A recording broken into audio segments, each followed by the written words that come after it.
Empower Black men to live extraordinary lives. Shatter the stereotypes. Power Black men. Power Black men. Shatter the stereotypes. Power Black men to live extraordinary lives. Shatter the stereotypes. Shatter the stereotypes.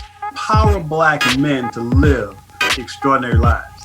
Welcome to Shatter the Stereotypes, where the intention is to empower Black men to live extraordinary lives. This show is based on the simple idea that every Black man is capable of creating inner peace, dynamic health, great relationships, and financial abundance. Therefore, we provide insights and strategies to educate, motivate, and inspire Black men to reach their full potential and create the life of their dreams. So if you're ready for some high-octane motivation and inspiration that supports and empowers you to live the life you were born to live, get ready to shatter the stereotypes so you can build a life that lights you up and positively impacts the world. So now, let's shatter the stereotypes with your host, Coach Michael Taylor.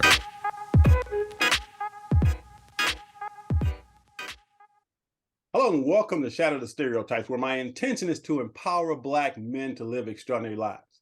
You see, there's never been a shortage of Black male role models. There's only been a lack of exposure of those role models in mainstream media. So my intention is to showcase and highlight Black men who are doing remarkable things in the world. As a man who happens to be Black, I am extremely optimistic about the future for Black men. I do not accept the negative stereotype that Black men are somehow endangered. I believe the future is filled with infinite possibilities for Black men, and I am committed to empowering them to embrace these possibilities. One way I do this is through this podcast. Each episode, I share insights and wisdom to provide Black men with tools to support them in creating extraordinary lives. And today's episode focuses on how to remove the fear of public speaking. So, I brought on a couple of guests to share some insights on public speaking. It's been said that more people are afraid of public speaking than there are dying. So let's shatter that stereotype and learn ways you can overcome that fear. So joining me today is Dr. Jerry Roberson and Bradford Speaks. Bradford is a performance and leadership development coach who works with entrepreneurs, senior executives, business leaders, and young professionals. Jerry is a cognitive strategist and trusted advisor who specializes in holistic development and evolving transformation. Basically, he says he is a life coach on steroids. So, welcome to the show, gentlemen. How you doing? What's going on, Coach Michael? Good to see you, man. All right. So, again, before we jump into your work, we're going to just start off with a few icebreakers. So, first of all, Bradford, tell us where you're from. Man, I'm from a small town called Bogalusa, Louisiana, and you may know or heard of Bogalusa if you think about the Deacons for Defense. If you've heard about the Deacons for Defense back in the Civil Rights era, that's where I grew up. So a lot of Black leaders, strong Black men, really developed that area. That's where I come from, man. So big sports town. It's changed a lot over the years, but Bogalusa, Louisiana is about 60 miles northwest of New Orleans. So I'm a Southern Louisiana boy, 100%. Well, my mom's from Lafayette, so we probably have some kin folks out there somewhere. And no question about it. Everybody's connected, as you know. All right, Jerry, where are you from, boss? I'm actually from Louisiana too. I'm from Alexandria, Louisiana, which is right in the center of the state. I describe Alexandria as a place where you see a little bit of everything and a whole lot of nothing. So it's a great, it's a mid-sized city, a little bit of mixture of urban and country. It's a great place to call home. There you go. So, Jerry, I'd like you to name a woman who's inspired you to be who you are. Oh, that's very easy. I've got two right off the top of my head. That's if I'm going to go outside of my mom and all of the other wonderful women in my family, right? It started there when it comes to women of inspiration. But for purposes of this podcast, what I would share is that I had a couple of teachers that were incredibly impactful to me. And actually, both of them influenced my public speaking on some level. Those teachers are Miss Helen Hemingway. She was my English teacher and journalism teacher in high school. She invested in me immensely. I will forever be grateful to her. Also, one of my college professors, Dr. Vicky Parrish, she too invested in me immensely by helping me to see what I could be and what I could do. So just very grateful to both of those ladies. Bradford? Outstanding, man. Yeah, I know Dr. Vicky Parrish, and she's certainly a wonderful lady, man, at Northwestern. I'm gonna follow Rob's take on taking out my mom, who was probably the biggest influence in growing up. And I would say there are two that I would choose would be Barbara Conrad Butler, God rest her soul. She was my chorus teacher back in high school. And Miss Barbara Conrad Butler was a legend in my hometown. She's from New Orleans, went to Dillard University. I mean, made a huge impact on the small town that I grew up in. I mean, when you talk about developing talent, and she used to have this quote, she said, "No one monkey stops the show." And I mean, we do these talent shows, these big course events that we do. She'd take us to all-state course, and man, we were just picture of perfection. I mean, she was so detailed with everything that we did vocally, and she really pushed everyone to be their best. And I mean, she made such a, like I said, such a huge impact on so many kids coming up. So Miss Barbara Conrad Butler would be number one, I would say. And then I moved forward a little bit more to college. I'd say Miss Catherine Bonner. Miss Bonner was one of my English teachers at Northwestern State University, who probably doesn't even to this day know the impact that she had on me in really beginning to appreciate English literature, reading, and also a love for speaking and really making a difference with people. So Miss Bonner, if you're out there, hi. Thank you so much for everything you did and contributed to who I became as a man. Isn't it amazing the impact that teachers have on our lives? As I think about the women who's influenced me, like yourself, my mom always comes first because she is my inspiration. But when I was in elementary school, I had a teacher named Mrs. Bussey. Now, Miss Bussey was a big heavyset lady, but she knew the abusive environment that I was in. So she took the time to really nurture me. And there were situations where, Children Protective Services would come and take me out of class because of scars. And she knew what was going on. So she made sure that I knew somebody cared about me. And after class, she would keep me after class and she'd give me a hug and she'd tell me, "Michael, look, here's your ticket out." She says, "You're very smart." She says, "Make sure you use your intellect. That's going to get you out of the situation that you're in." And I'll never forget the lessons that she taught me. And she instilled this love of learning in me at a very early age. And I really believe she's the foundation for my obsession with learning and transformation. So Ms. Bussey, wherever you are, love you. All right. So Bradford, name Yes, a sir. man that you look up to. Man, a man that I look up to. Oh man. Outside of my father, we go outside of that. I would say, if we go back in history, I would say Malcolm X. Malcolm X, the way he looked at the world was very different. And one of the things I love about him so much is the fact that he took the insights that he got after visiting Mecca, going over there as a member of the Nation of Islam, and really beginning to see the connection among humanity, not ignoring the plight of the Black man in America and Black people in America. He didn't ignore that, but he did acknowledge that, hey, it doesn't matter what color you are, what color your eyes are, we are all one species, and that's humanity. And we can, if people are willing to, work together to develop a better world. And he went against the grain. When you look at MLK's approach versus what Malcolm's approach was, Malcolm didn't believe in integration. He thought that our best situation was to stay separate, to give our teachers to our own kids, to have our own community to raise our kids. And I sort of follow that line of thinking. I see what MLK was thinking in terms of the value and the benefit of having additional resources, money, and funding around education. But I also see the downfall of allowing someone else who didn't really like Black people to be responsible for and put our education and our future in their hands. So I see the risk there. So Malcolm really was a brave guy. I mean, really a brave man that stood up against all odds and really sacrificed and gave his life for what he believed in. So that's someone I really, really look up to. Jerry? Yeah, I have two that come to mind for me. The first one is President Barack Obama. I love the way that guy demonstrated the possibilities.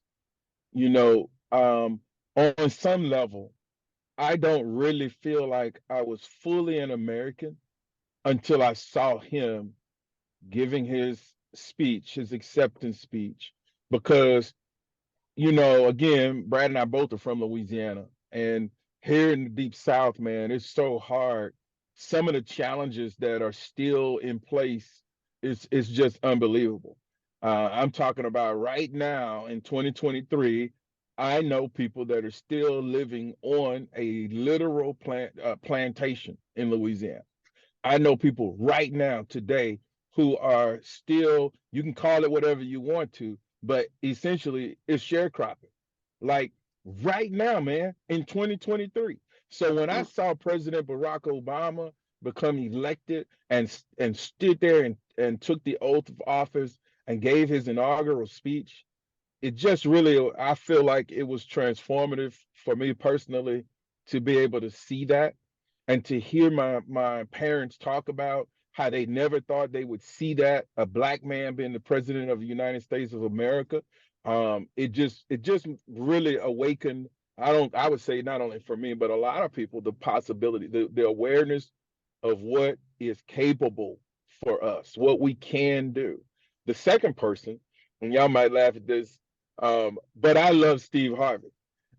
He's another guy that I look up to as just from an observational space, because I feel like Steve come from the same kind of humble beginnings that I did.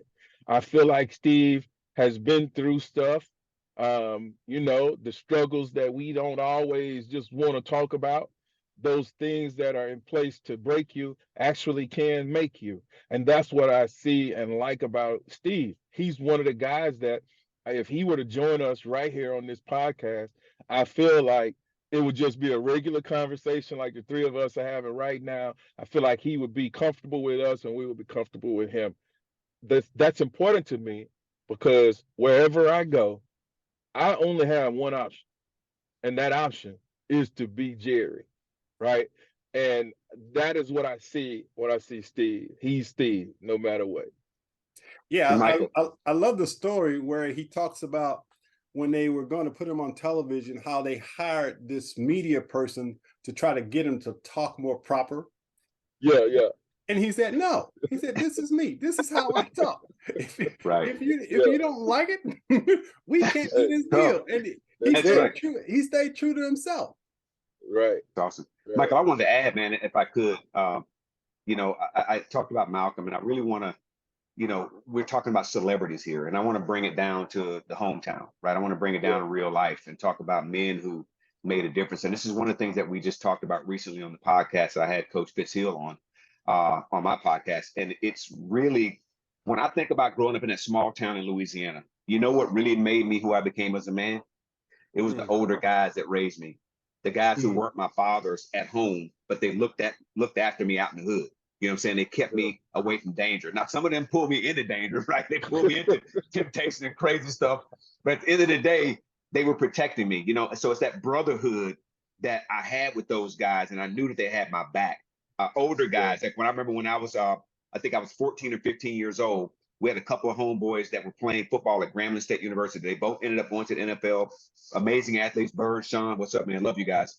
And they made a way for us who really didn't have the money to come to Grambling State University to go to a summer basketball camp. It was a Fred Hovde basketball camp, and took about 15 of us up there. We bonded in such a way. I mean, these guys really took us under their wing, and it's the mentorship that I think is missing for a lot of our young men. It's that mentorship, that older brotherhood, that big brother that say, "Hey, man, you can do anything you want to do, bro. Get your head out of the gutter. Stop focusing on the things that's not going to mean you well, and do it and go out there and live up to your fullest capability." Right? And having these kids believe in themselves, that made a big difference for me, man. Just having those guys knowing that they believe that I could do anything. So I just wanted to add that, man, just real life stuff right there, right?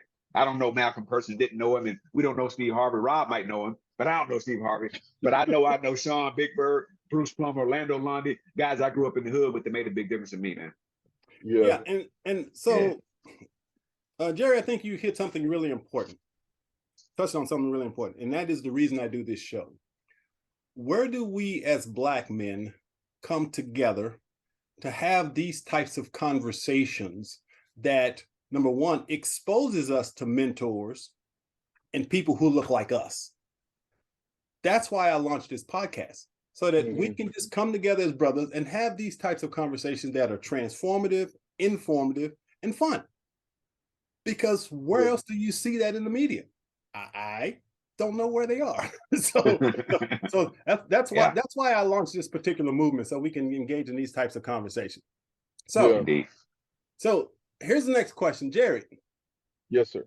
As a man who happens to be Black, are you optimistic or pessimistic about the future in general? I'm optimistic. And I'm optimistic because I don't think there's another human on the planet that is as resilient as an African American male. Now, let me tell you why I say that. I say that because here in the United States of America, we are where our history speaks for itself. I think as a Black man in our country, man, we have been through stuff that we could have been wiped out completely as a species, just Black men in our country. So there are things here to this day we're still trying to overcome. And as I mentioned before about Barack Obama becoming president, that still didn't mean that the obstacles and the challenges that target us have gone away. It just meant that this is one man who has been able to MacGyver his way through the system. He was a smart guy. It was a smart guy, and was able to really move up the chain to be in the most prestigious office in the world, the president of the United States of America. So, as I said before, it tells us what we're capable of. But when we travel abroad to other places, even in foreign countries, the African American male is not exactly received well. So when I think about the world, one of the most challenging things you can do is to exist as a Black man from America. Now, can we do it? Obviously, yes. The three of us are here, and we know there are others around, but man, there are just so many things that we have to be able to be incredibly resilient in order to be able to survive some of the things that present to us. So in general, you're still an optimist. I'm still an optimist because we're still here. There you go. Bradford, what's your take on it? Oh man, yeah. So I would say that I'm an optimist. However, um, because of many of the reasons that Jerry mentioned, I will say, and I sort of, I want to acknowledge that the reality of what we had to deal with has been complete undermining. And we still deal with that today. Black people and Black men weren't treated the way that they were, for hundreds of years because they were bad people. It's because of the way that they were portrayed to the rest of the world, the way that they were portrayed and the way that they were depicted in the media, especially when the media came into play, right? When you show a person, a Black male on TV committing a crime or robbing a store or killing somebody or shooting somebody, it creates a context for people. And people begin to experience you within that context. So what you're doing, Michael, here is putting out those positive images of Black men so that people can have a new context to see us through and to experience us through. So I want to acknowledge that, it's been a complete conspiracy, a literal conspiracy to destroy the Black man. So you got to ask the question, why? Why are we such a target? Why are we public enemy number one? Why do you guys want to get rid of us? It must be something real special about us, man. You want to exterminate us. Really special. And I think we're the change makers. I think we're the answer. It's guys like us getting on this podcast right here. We're the ones that we've been waiting for. And we've got to get out there and get in action, man, to make a difference with these young guys. Because if we don't get our hands around what's happening to our young Black men in America and even abroad, what I see is optimistic will not continue to be optimistic. There are a lot of guys that are doing great things, but we've got to reach down, man. It's our responsibility to reach down and make a difference with these guys so they can see the possibilities that are available to them in their life and being the difference and having whatever they want for their life in this world. So Yeah. Overall, Michael, I'm optimistic, but I'm also a realist. Yeah. Well, my tagline is, I am an irrepressible optimist with a passion for the impossible. Yes. And as I think about Barack Obama, as Jerry was speaking, what I loved about Obama was the fact that he had the audacity to believe he could be president of the United States. Mm-hmm. The audacity to believe. I mean, as Black men, that's what we have to be willing to do. We must have the audacity to believe what's possible for us, because it begins with the power of our beliefs. And the fact that he had the audacity to even think that he could do it inspires the heck out of me. Because I know from my perspective, I have been called all sorts of names by Black folk because of my optimism. Mm-hmm. But again, when I saw Barack Obama, it was like, okay, see, this is what I've always believed. We can do anything. We can do anything. And so, like you, Jerry, matter of fact, I even have pictures of him on my phone still. I look at pictures and I just smile, and I just said, thank you for leading the way, because I'm following in his footsteps, because I have the audacity to believe that I can empower Black men around the globe. And I'm doing that right now. So let's shift gears just a little bit. So I wrote a book titled The Cure for Onlyness: A Black Man's Guide to Joy, Passion, and Purpose. And the book addresses the feeling of onlyness that we as Black men sometimes experience when we are in environments where we're the only person of color. And I know you've had to navigate those situations. So Bradford, starting with you, how do you handle that situation? Oh man, it kind of goes back to what Rob was saying, or Dr. Jerry. I'm sorry, I've known Rob, but no, Rob is good. 30 years almost. He's Rob to me. It kind of goes that it's the resilience piece, right? And it's something that we have to have. I think it's necessary to really be able to survive. I'll give you a couple stories. Number one is being Black. That's one thing, being Black in America. The second thing is being a light-skinned Black brother, which is something different. That's a whole other level of challenge that I had to deal with in being a light-skinned cat with decent grade of hair, you know what I'm saying? And so I had a lot of white people who liked me, and a lot of the darker skinned Black people didn't like that. I was cool, and that they had affinity for me. I didn't do anything special. I was just nice to the people, right? And they were attracted to that. So, I've had to navigate situations at Northwestern State University. So I had to navigate that through my early life and through high school. And when I got to Northwestern State, I was one of the first Black starting quarterbacks ever to start at quarterback at that school. This was unheard of, right? Mm-hmm. So I kind of call myself the precursor to some of these Black quarterbacks you see right now, you know what I'm saying, that are doing great things. I didn't make that kind of money, but, Rob can speak to it. I was kind of the precursor to those guys, but being and navigating in that quarterback room where nobody looked like me. Yeah. None of the coaches really looked like me. We had one or two, but they didn't look like me. And really being able to navigate that, focus on saying the right things, doing the right things, projecting myself in the right image. All those things were always a concern. Fast forward in my professional life, I remember when I got into new home sales. This is an area that not very many Black people were in at this time. It was like this hidden jewel, Michael. Like nobody knew. Like there were general real estate agents that were, getting listings and selling homes that way, but nobody knew about this little space of all the money you could make in new home sales. So I walked into an office one day for a closing for my client, and I'm sitting out there in the lobby, and this lady who's the receptionist there, she's a Black lady, she says, "Hey, what do you do?" I said, "Well, I'm the agent. I'm representing my clients in there. We're getting ready to get for a closing." And she says, "Why don't you come sell new homes?" And I was like, "How's that work?" I didn't even know it even existed. I mean, I did know because I just sold a new one, but it was like a whole new world for me to say, "Well, what do I need to do?" And she said, "I'm going to have the sales manager call you." I said, "Okay, cool."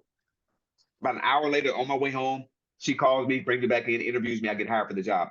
I sat at that company for 2.5 years as the single, only, not Black male, Black person on that sales team. And until I started to open my mouth and share, "Hey, I can get you an interview. Why don't you come?" Then we started to see more Black people start to sprinkle into this. This is an unknown. It was so much money to be made in that industry, and it was just completely hidden to us. So having to navigate that, trying to get into leadership in that was challenging. I ended up having to take a new role outside of the company so that I could maneuver myself into a leadership position because I couldn't get promoted there in that division. So it's real. It's real. Gotcha. Yeah, I would echo that sentiment, bro. I was in honors classes in elementary and middle school and high school. I think it was gifted and talented program, whatever. Anyway, it Right. was a school within the school, right? So my homies, the guys that I grew up with in the neighborhood, once we got off the bus, man, I ain't see them no more until we were at football practice, Yeah. because it was a school inside of the school.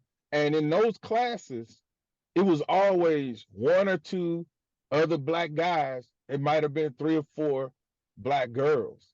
So I kind of went to school with the same people from elementary all the way up. And it was, how would I say this? It was very obvious that we were the minorities. Okay. When I left high school, went to Northwestern, as Brad was just talking about. I mean, that place, I feel strongly I got a great education and I had a pretty good experience there, but while there, we were speaking out about challenges on campus in college about the different facilities and how different professors responded to you.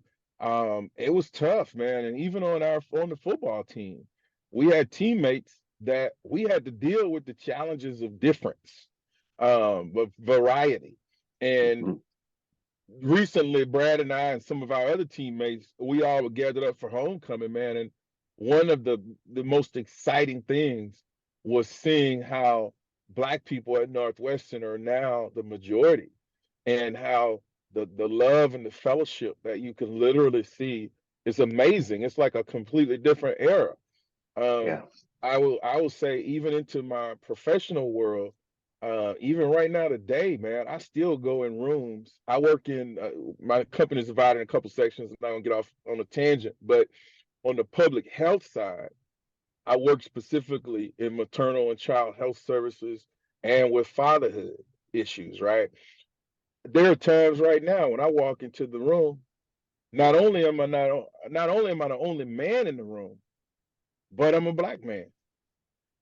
So this is a dynamic that I have had to be familiar with essentially my whole life.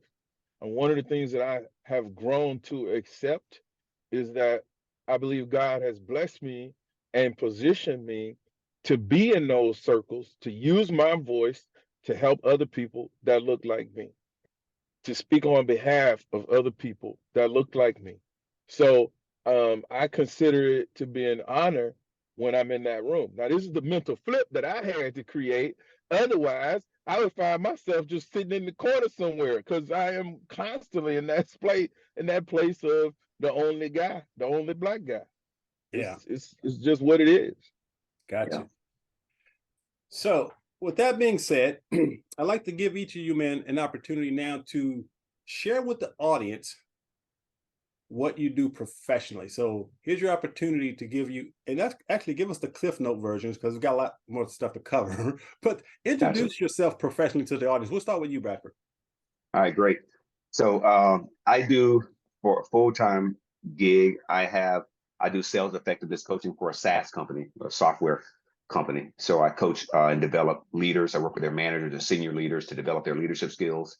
And I also work with individual contributors and helping them to increase their and enhance their sales skills to close more wins and bring in more revenue to the company.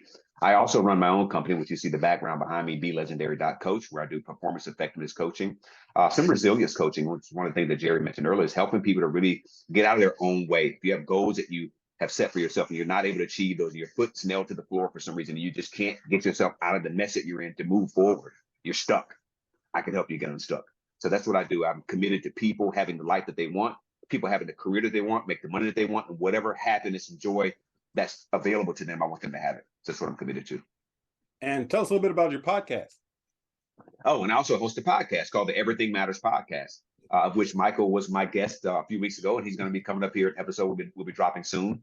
Great conversation that we had. I started the podcast last year. It's coming up on a year. About to have the 1 year birthday of my podcast, and basically I did it very similar to yours, Michael, which I think is one of the ways we connected. My podcast is intended to highlight people such as you two men who are doing great work in the communities, in the world around them to make a difference with people. And that's where I want to bring people to the forefront who are not the famous folks that we see, but the people that are working behind the scenes with kids, with families, with married people, with divorce, things like that that really make a difference in our world on the street in real life. So that's what I do. Gotcha. All right, Dr. Jerry. Yes, sir, man. Look, wait a minute. That's my brother right there, Brad. You know, we met the first day of football camp at Northwestern in 1988. And that guy's been my Rob, brother. tell him how old we are, man. that guy has been my brother, man, ever since. And I love him. I'm so proud of you, Brad. You are part of my inspiration, man. It's about 5 of us that, hey, we're tight. And all of us are doing good things. And we all had those same humble beginnings. So I just want to take this second to celebrate my brother, man, because we know about the journey. The journey ain't no joke. It's real. It's real. That's a whole other podcast, Michael. That's a whole other podcast. Sir. About an hour and a half at least. Okay. Right. So for me, my workspace, I am self-employed. I have been since 2002. The name of my company is United Associates. My company is divided into 2 sectors. One sector is where I do my public health work. I serve as the senior associate within my company. We go and we provide consultative services for programs that are applying for funding from different sources. So we do a ton of work with nonprofits, large and small, that address issues of family resilience. My specialization has been infant mortality. I've been doing research in that space, working on policy, working on empirical studies, working on program evaluation, you name it, I've done it in that space since 1996. And so now the shift in that discipline is toward maternal morbidity and mortality. Black babies are dying, Black women are dying. So there's no shortage of work. There's a shortage of resources. So that's one half of my company. The other half of my company is around executive coaching, or really it's more like high performance coaching. I work with professional athletes, entertainers, pastors. I work with everyday people. I work with couples who, are at varying stages in their relationship. So the coaching side is the other half of my business. And then kind of separate and aside from that, I'm a bit of an investor. Most of the time it's just kind of a silent investor because I don't have the time to be physically present. But all of those relationships are with people that I absolutely trust and value. My mantra is very simple: set specific goals, do the work, and enjoy the process. That is the statement by which I approach my work, and that's also the statement by which I approach peers, colleagues that I collaborate with. Brad and I are trying to get our stuff together, and it's mostly on my end of just not being able to do it right now. But if we can get through this first quarter of this year, then we're going to be collaborating on podcasts and offer some joint packages around coaching. I'm excited about that. We just got to get to it. I want to say this last thing and then I'll stop. The topic today is around public speaking. Later this month, I'll be presenting to the United States Congress. I was just sitting here thinking while we've been talking, like, this will be my 21st presentation or testimony to Congress and our country. And when I was sitting here listening to Brad talk about his career and Michael listening to you talk about why you do what you do, man, if I just pause and think about where I came from and some of the places that I've been able to go, the audiences that I've stood in front of, people that I've been able to impact through my sharing, I just find myself incredibly humbled and excited all at the same time. A lot of times people get really uptight when it comes down to this public speaking thing. That's our focus for today. What I would say in that realm is, one, you got to be yourself. Just like we mentioned earlier, regardless of who the audience is, listen, I have to be Jared. The second thing is to know your information. If you know what you're talking about, it's a whole lot easier to present. If you don't know what you're talking about, then yeah, it's gonna be a problem. The last piece is very simple. You got to breathe. You you got to breathe. That's what I tell myself. That's what I have coached other people to do, is breathe. And if you're able to do that, the speaking part will get easier. I assure you. Gotcha. Yeah, So, we're Mike, gonna I go a know I little, kind of transitioned. I'm sorry. yeah, we're gonna go a little deeper into that. But again, Okay. a couple of things that I want to acknowledge, and this is why I love doing this show, because there's this stereotype that Black people in general, but specifically Black men, don't support each other, don't acknowledge each other. So I want to acknowledge you two men for the friendship and the connection that you have, and Jerry for simply acknowledging that you love him as a man, because that's something we as Black men struggle with, and we shouldn't. We shouldn't. We should be able to say, "This is my brother. I love him," with no qualifiers to it. I just love the guy, right? So again, I just want to acknowledge you two brothers for shattering that stereotype, for having that connection that you guys have built over the years. Absolutely. Thank you, Absolutely. man. It's huge, man. So Huge. Thank you, Mike. with that being said, so for those of you who are unfamiliar with the speaking industry, it is one of the fastest growing, most lucrative and fulfilling careers you can have. So imagine being on stage empowering hundreds or even thousands of people and getting paid handsomely for your knowledge and expertise. Now, of course, everything takes practice, and you must be willing to do the work to become a great speaker. But if you're considering becoming a speaker, rest assured there are lots of opportunities out there if you have a great message and can share your wisdom with others. So, Bradford, I'm curious. I mentioned at the beginning that people say that more people are afraid of public speaking than they are of dying. So I'm curious, in terms of being a speaker, can you remember the first time you spoke in front of a group and how that felt? Yeah, very much so. I grew up in the church, which I think we all probably did. And there was these things around Easter time and Christmas time that we had called Yes, speeches. sir. Yes, sir. And I remember, I think I must have been about 6 or 7. I mean, they put us up there real early, man. You know, mom dressed me up in my nice white suit with my baby blue or pink bow tie, you know, whatever it is that she had me in my nice suit, get ready to go to church, my white shoes, same suit my dad had on. You know what I'm saying? We matched up, right? So I remember studying that speech every single day. I come home from school and my mom said, "Okay, we got to practice, got to practice." She'd make me recite it, and I had to learn it. And I was terrified of messing it up. Terrified of messing it up.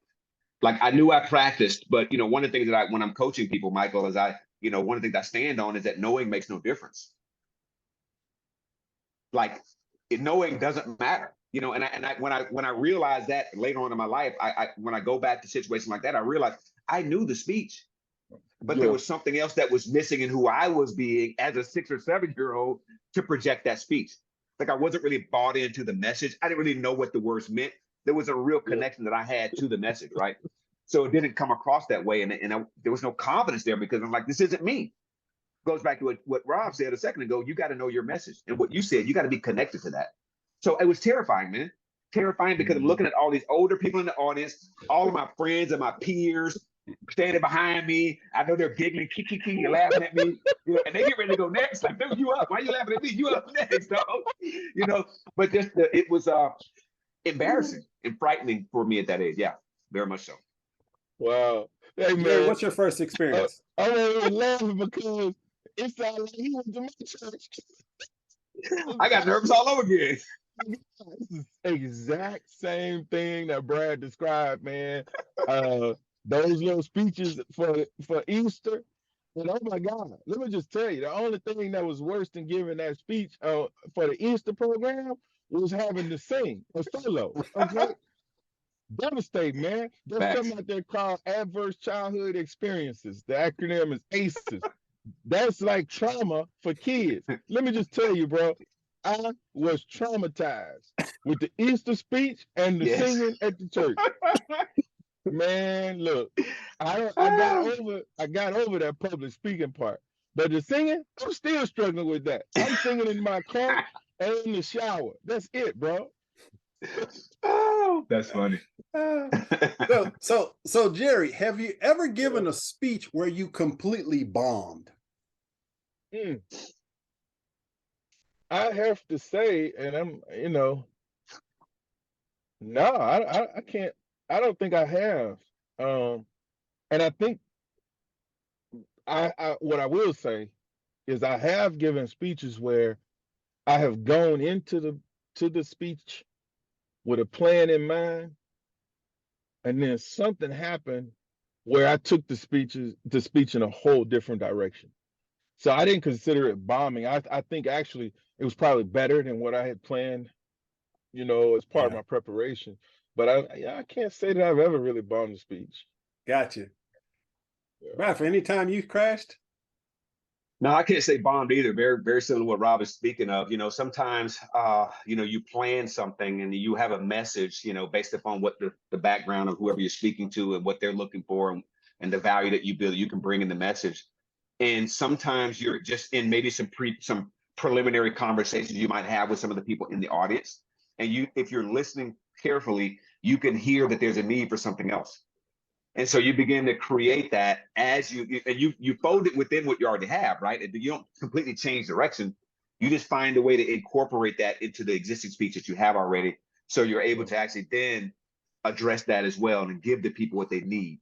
So I wouldn't say necessarily bomb per se. Now, have there been times where I sort of didn't say the exact words that I wanted to say? Like I wanted to communicate it and convey it in a certain way. And I ended up saying it not the way that I planned to.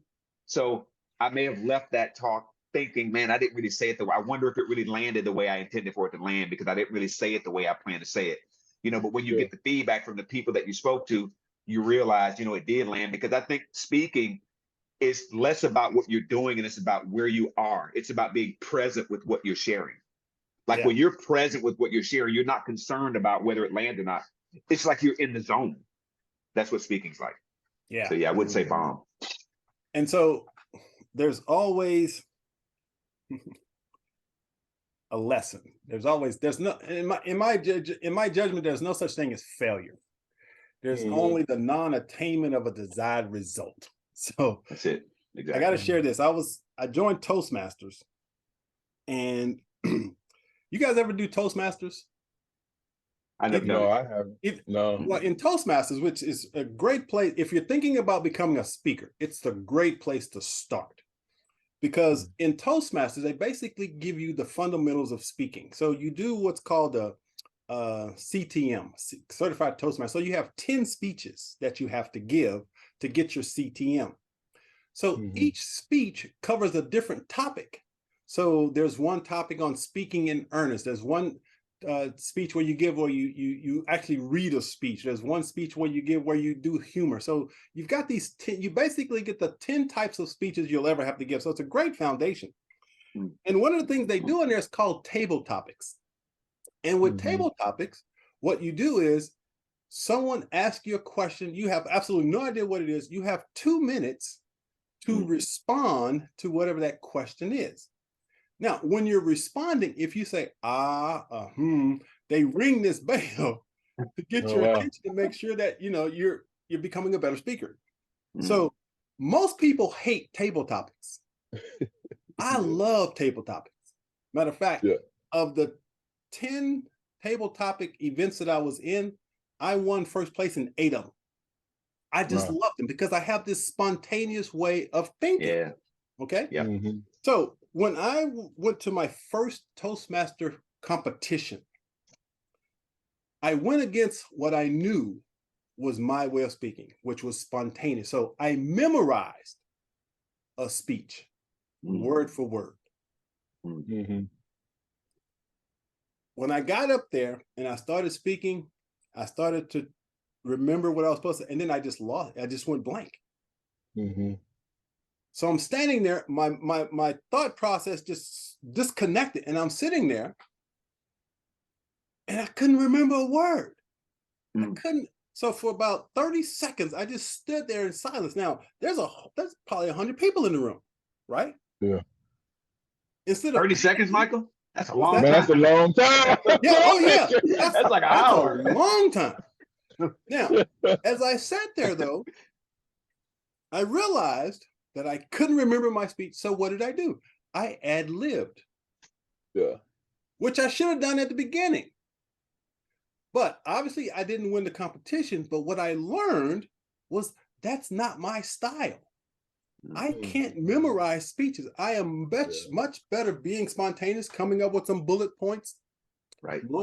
And as Jerry was saying, sometimes I may think of something that I didn't even think about when I was coming, but it was better than what I started off with.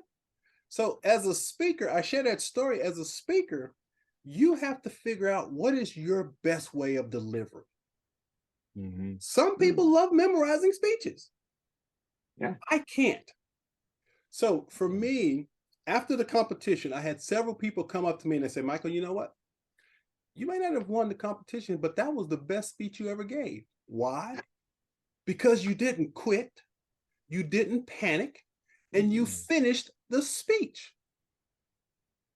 So it was a wonderful lesson for me as a speaker to understand, first of all, my style of speaking. And since then, this is 25 years ago, I've never written a speech. Nice. I never write my speeches. Now, I'll come up with bullet points, and then I'll just kind of talk through it. And I'm now so connected to that. I can add, if Oprah were to call me today and say, hey, can you show up tomorrow in 20 minutes and give piece of cake? Yeah. Piece of cake. Because it's a part of me. It's who I am. It's what I love to do. So if you're thinking about becoming a speaker, know that you have to develop your own style, know what works for you, and just trust you. Share yourself. Now, with that being said, Bradford, I want you to, and Jerry kind of touched upon it, but I want you to share your words of wisdom for someone who may be thinking about becoming a speaker. What would you tell them? Yeah. I would say, number one, examine your purpose. Why do you want to speak? Oh, good one. Yeah. Why do you want to do it? Like, you just want to look good in front of people, or you really want to make an impact? Like, what are you really committed to in wanting to be a speaker, right? Number two, I would say do the work, which is, I think, what Rob said for number two. You got to do the work. Like, what does the work mean? It means maybe joining a Toastmasters. It means finding a master class, finding someone who's speaking at a high level that you could actually pattern yourself and you can learn. It is an art. It's an art and a science. You know, being able to connect psychologically and emotionally with people is an art and a science. So there's practice and work and research that goes into that. So immerse yourself in the work. And number three, I would say, and I'm gonna give four. Number three, I would say, you got to give up being worried about what other people think and say. Ooh. Man, that's so hard to do. You got to give it up. And this is not something that goes through speaking. This is something that permeates all of our lives. We're always worried about, what are they going to think? What are they going to say? What am I going to get? Just give it up. They're going to say what they're going to say. They're going to do what they're going to do.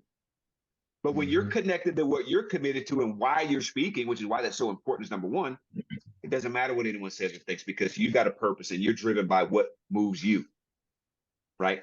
And the fourth one I would say is, freaking just do it. Yeah. Take action. Like, nothing happens unless you take action. Be willing to fail. Be vulnerable.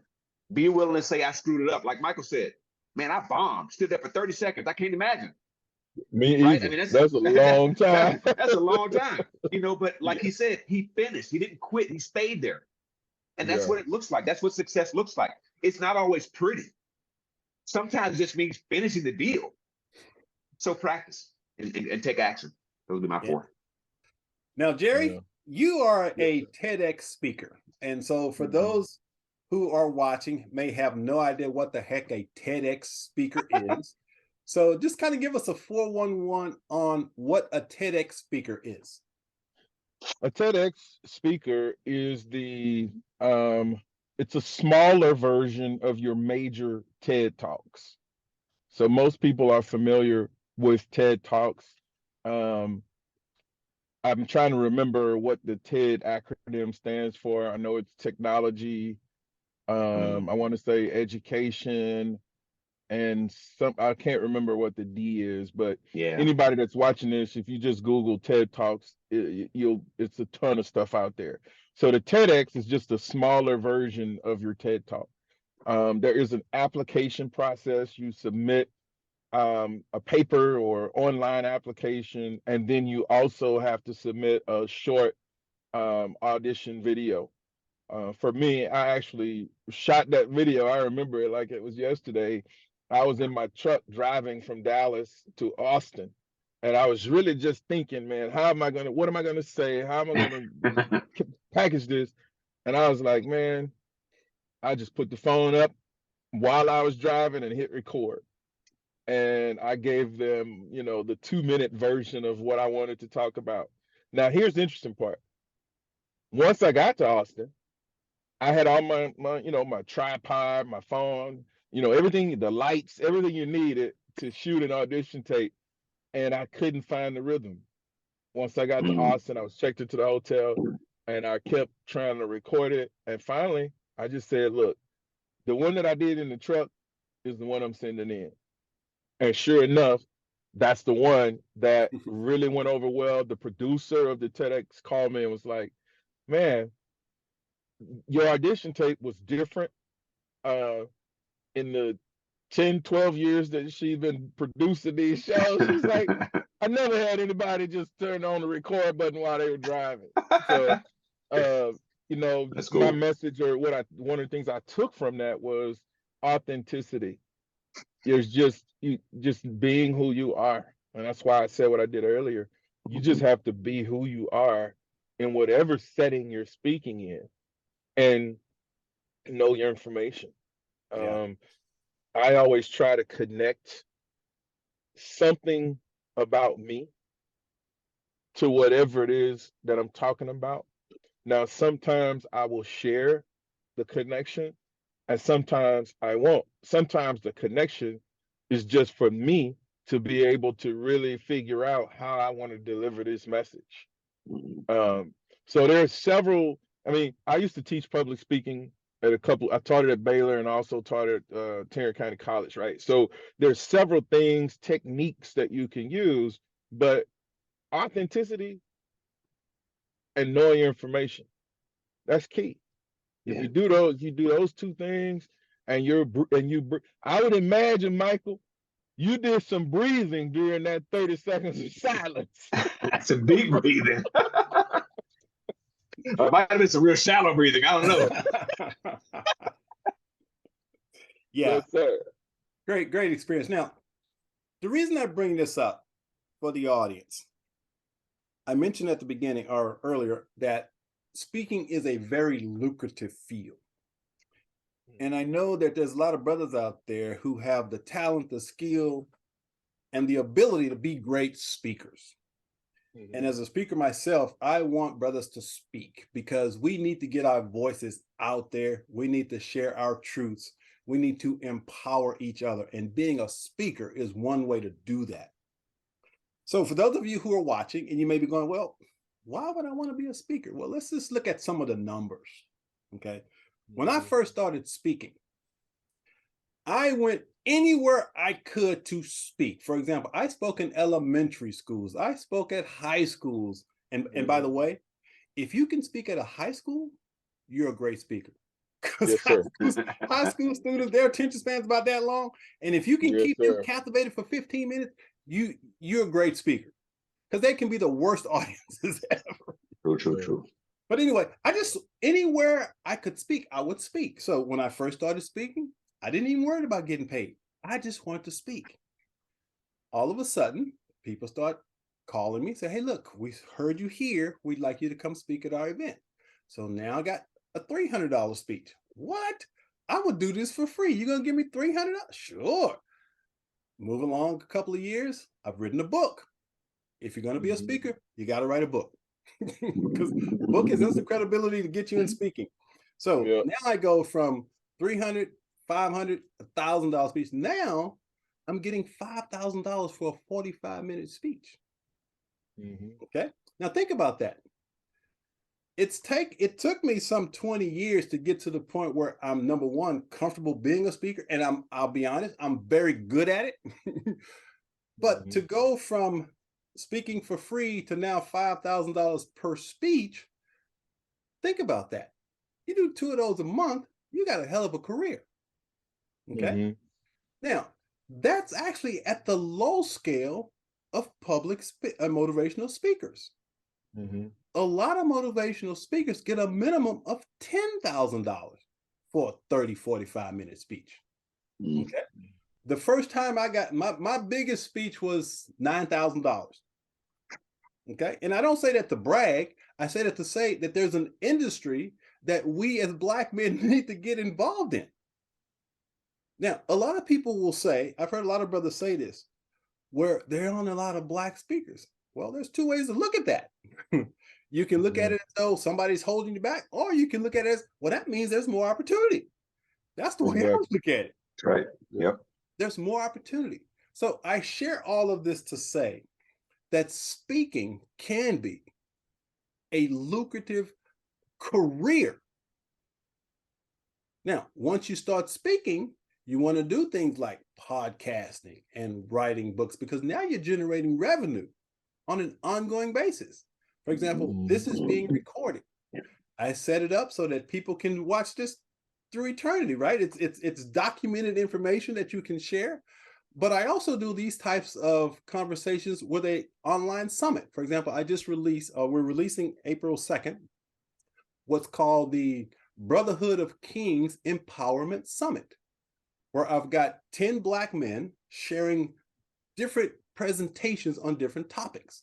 And so it begins as a free event, but after about 6 months, we charge a small fee. But again, it's a way as a speaker to generate revenue. So we need to start thinking about ways that we, especially as Black men, can not only create these careers for ourselves, but create platforms that empower others. Yeah. Because again, I'm an optimist. And what I see is infinite possibilities for us as a group, because there are so many of us now with so much knowledge. See, to me, the new activism is education. That to me is, for Black men, it's about education. How do we educate ourselves to become entrepreneurs, to become speakers, to become writers? That's what I'm passionate about. So we have to engage in these types of opportunities. Indeed. So, Mike, if you think about it, Michael, we may not see a lot of Black men speaking in the traditional sense, but have you been to church lately? Yeah. Oh my God. I mean, I'm talking on a high level. Yeah. There's some super talented brothers that are sitting behind a pulpit that are brilliant speakers. Absolutely. Yeah. Now, it's a different medium, but it's still public speaking. So if you, it's public speaking, and the industry that you're in, Jerry's in, coaching. Yeah. Coaching is really a form of speaking. It is. Right? It is. Absolutely. So we have to engage in these mediums, these platforms. I'm a huge proponent of coaching. As a certified life coach, I know that I can take my work and I can help people transform their lives. Lucrative, but more importantly, fulfilling. When I have a brother go through one of my 6-week programs, and at the end of the program, he writes me an email and says, "Michael, thank you for changing my life." You can't put a price on that. Right. You can't put a price on that. Thanks. So I say all of that to say, as we start to wind down here, is that public speaking is not something to be afraid of. It's an opportunity for growth. Because as a speaker, if you're going to get out there, and we've mentioned the word vulnerable several times, there's an inherent vulnerability that comes with being a speaker. Because you're putting yourself out there in front of people who going to judge you, going to criticize you, the haters going to hate, as they say. Right. But you have to be willing to know that you have a voice. Your voice matters. Stop looking and listening to people outside of you. Trust your own heart and get your message out there because the world needs it. Mm-hmm. The world needs it. And again, we need more positive brothers out there, positive stories about brothers. And that's what this platform is for. Mm-hmm. So with that being said, I want to kind of wind down real quickly though. Jerry. Yes, sir. The guy that's watching this video right now, he's saying, I think I can do that. I think, shit, if Jerry can do that TED Talk, damn, maybe I can do that TED Talk. Mm-hmm. What's your message to him right now? Oh, that's an easy one. My message to that guy is identify what your message is. Keep it simple, because as you move into in-depth preparation, the layers of content are going to come. But with every talk that I've given, there's one key message that I just must get across. And so I think that is one of the most important pieces, is truly identifying what your message is, and everything goes from there. I mean, it could be that you, like Michael just described, you've got a 6-week program that you're going through as a coach, or a teacher even. And so what is the one message that you're going to address over the course of that time frame? There are times when I'm hired to speak at a conference. I'm the keynote at a conference. And so even there, I'm identifying what is the single message that I have to deliver at this conference later this month when I'll speak to Congress again. There's one key message that I have to give to Congress, and everything else falls under that message. Gotcha. Awesome. Love it. Bradford, what's your message? My message would be right in line with really doing the work. Invest in yourself. Michael already alluded to the importance and the value of coaching. Hire a coach. Because one of the areas that I focus in, I consider myself a blind spot coach, because we all have blind spots. We have areas that, there's what right? I know I can speak. I know I have the language to talk, right? And there's areas that that you don't know, and you can always go learn those things. But it's the areas that you don't know as to what's stopping you, right? So I help people to uncover those things. So pay a coach to help you really get a clearing. I have what I call my CIA, Performance Effectiveness Coaching Model, which the first is C, stands for completion. So we get you complete, get all the stuff out of the way. It's clear, just clear path for performance, right? And the next one we do is we investigate, right? We investigate. We look in to see, okay, what is there? Like, what can we find that's been stopping you right now? You wanted to speak, like for me, for a podcast, I had to get out of my own way. I wanted to do a podcast 5 years ago. I had to discover what was it about me why couldn't I step out and take that action? What was it? Something had me stuck. So I had to get myself unstuck, and I work with a coach to do that, right? So invest in yourself, get a coach, and then do the work to actually build and develop the skills, right? And the A is to accelerate. The A is my CIA is to accelerate. Once you get the clearing out of the way, you do the investigation and the inquiry into what's really there, you can remove those things, and now you actually have a path to accelerate and go fast. So the pace at which you can get to your end result is much faster once all the stuff is moved out of the way. So invest in yourself, hire a coach, whether it's a performance coach. I would say do both. Hire a performance coach to get the pathway clear for you, and then hire a speaking coach. Mm-hmm. Do that for 2-3 months, man, and then write your speech, get clear about your purpose and why you're writing, and just go do it. While you're speaking, just go do it. There you go. And I think Michael, what you said also, starting out in small venues, right? Yeah. You don't have to go out and do a TEDx talk the first time, right. Not even the first 50 times.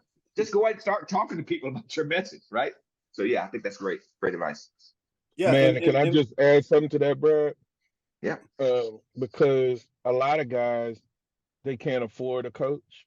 They can't afford, So what I've done is I recommend that people take advantage of the internet, because, man, True. There's a ton of free resources out there, but you got to go find them, and you got to read them and study them.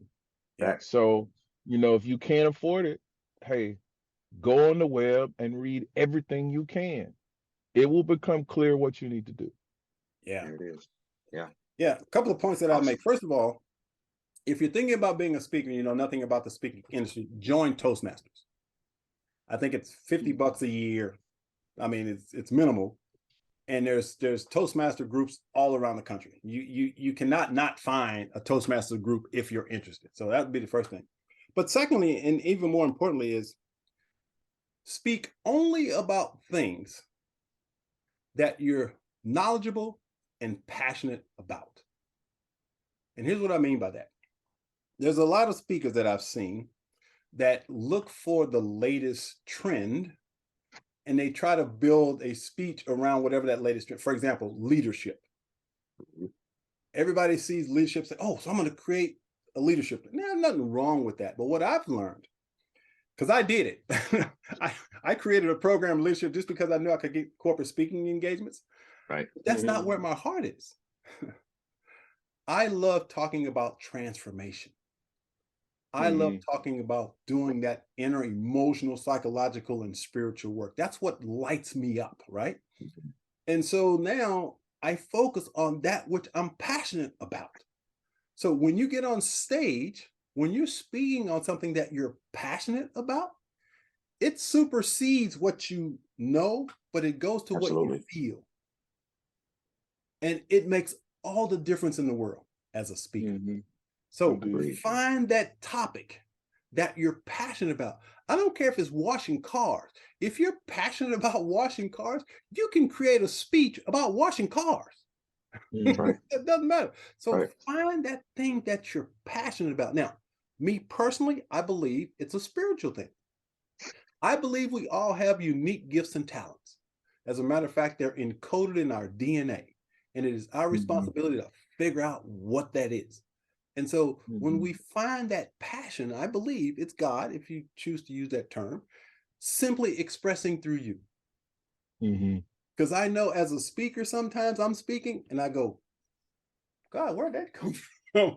And I get this inspiration and words just come. And I was like, thank you. Okay, I get it. So I'm connected to that thing I call divine intelligence. That's how I refer to God, the divine intelligence. So when you're passionate about something, I believe you're expressing that divine intelligence in you, and it will give you everything you need to express itself through you as you. So with that being said, gentlemen, I want to now give you an opportunity to share. How can people contact you if they're interested in your services or any events you may be coming up or have coming up? Bradford, here's your opportunity to share. Awesome, man. Well, you see my website right behind me here, BeLegendary.coach. It's my website. It's actually the domain of my website, BeLegendary.coach. You can follow me on Instagram at BeLegendary.coach. The podcast is the Everything Matters podcast. It's on Instagram. We're on Facebook. We're on YouTube. We share it there. So you feel free to follow us there. And I also offer a free 30-minute performance analysis to give people an opportunity to meet me and to see what it might be like to work with a coach. And to Rob's point there, if it's not affordable, we can work with you because I'm committed to helping people to be their best and to accelerate in whatever area is important to them and get things cleared out of the way so they can have the life they want. So that's how you can follow me. That's how you can connect with me. Michael, man, so great to be on the show with you. Thank you for having me today. And it's been a great conversation. Rob, man, I want to take the opportunity to say to you as well, brother, I love you. And thank you for all the contributions that you make to me in my life, man. And so glad to have you back much closer than we have been over the years. And I'm excited about the work that we're going to create going forward, man. And Michael, love you too, brother, for having us here today and creating this platform. Absolutely. Jerry, what you got? Well, thank you for having me on. Always a pleasure to share time with my brother Brad. All of my stuff is Dr. Jerry Roberson. My website is drjerryroberson.com. If you go to the website, you'll see everything else there, all of my social media content. Glad to visit. I too have a kind of a free analysis session, regardless of what it is, if it's public speaking, if it's, relationship issues, if it's you wanting to make a change in your career, if it's, a lot of people have challenges with parenting. The menu of what we can coach about is vast. My skills are transferable to whatever subject you have. So drjerryroberson.com, all of my stuff is there. All of my social media contact items are there. I'm happy to do public speaking. I have a book that I've written that's on the website. The title of the book is Transformation, Speaking Spirit to Spirit. It's on all of the digital platforms. We are in the process of getting into the big box stores like the Barnes and Nobles of the world. But all of my info is there. My calendar is there. My phone number is there. My social media pieces are there. Whatever you need, I'm here to serve. Thank you Uh, guys for this opportunity, man. and there will be Yeah. links below the video for your sites. So if you're watching this, just look below the video here. You'll see the links to their sites. Well, brothers, I just want to say thank you for sharing yourselves with us today. And again, I get so excited when I do these shows because the optimist in me sees what we're capable of as Black men. Yeah. Absolutely. And so we just have to continue creating these platforms to share. So as you're watching this, remember, shatter the stereotypes. Don't buy into mainstream media. As a Black man, you are capable of creating anything your heart desires. But as Bradford said, you got to do the work. That's what this whole conversation is about. You got to do the work. And the work is simply getting to know who you are. That's really the work. Doing the work to know who you are. And it's possible for you. So again, thank you for tuning in. We'll see you next episode. Gentlemen, have a great weekend. Awesome. Thanks, Blessings. Michael, man. Pleasure. Take care. Blessing. Bye-bye. Take care, fellas.